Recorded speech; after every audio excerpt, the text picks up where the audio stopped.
These almond chocolate granola bars are incredible when the afternoon sweet tooth hits. My kids love it after school. It's a treat, but a healthy treat. So let me show you how to make it. The first thing that we're going to do is preheat the oven to 300 degrees Fahrenheit and line a 9x9-inch baking pan with parchment paper. The easiest way to do that, in my opinion, is just cut a random size piece of parchment paper, then just fold it under so it can perfectly fit into the baking pan. Now set that aside and it's time to prepare the dough. I like using my food processor for this recipe. It makes the job much easier, but don't worry, if you don't have one, you can also mix this in a large bowl. Now, if you do have a food processor, I recommend using old-fashioned rolled oats. If you're mixing by hand, I recommend using quick oats. That's much easier for hand mixing. Now add 2 cups of oats to the processor, 1 cup of almond flour, a 1/4 cup of raw cacao, 1/3 cup of maple syrup or honey, and 1/2 cup of unsweetened drippy almond butter.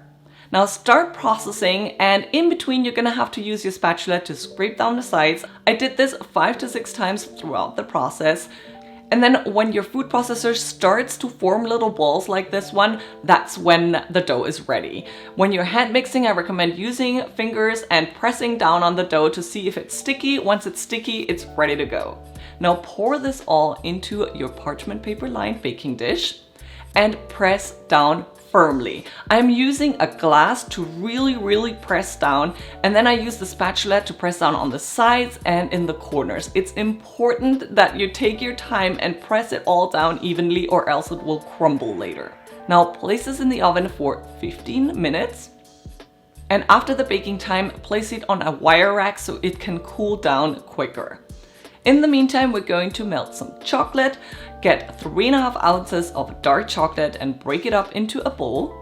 Add 1 tablespoon of coconut oil and then melt it either in the microwave in 10-second intervals, stirring in between, or over a water bath, stirring constantly. Now, once your chocolate is melted, your oats should be cool to the touch. At that point, we're going to pour the melted chocolate over the oats and then grab your baking pan and swirl it around so the chocolate can go into each and every corner.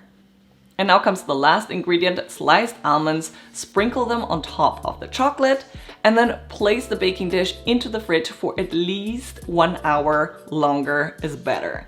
Once the chocolate is nice and firm, your granola bars are ready to be cut. I recommend waiting at least 10 minutes after taking them out of the fridge before cutting into them.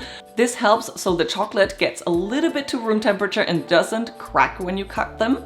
I recommend using a large, very sharp knife. Cut into the dough in the middle and then cut each half into thirds and then cut again perpendicular. This makes 12 granola bars that are ready to grab when the sweet tooth hits. I cannot wait to see if you're making this recipe. Please take a picture. I love seeing when you make any of my recipes, and I'll see you with my next video. Bye.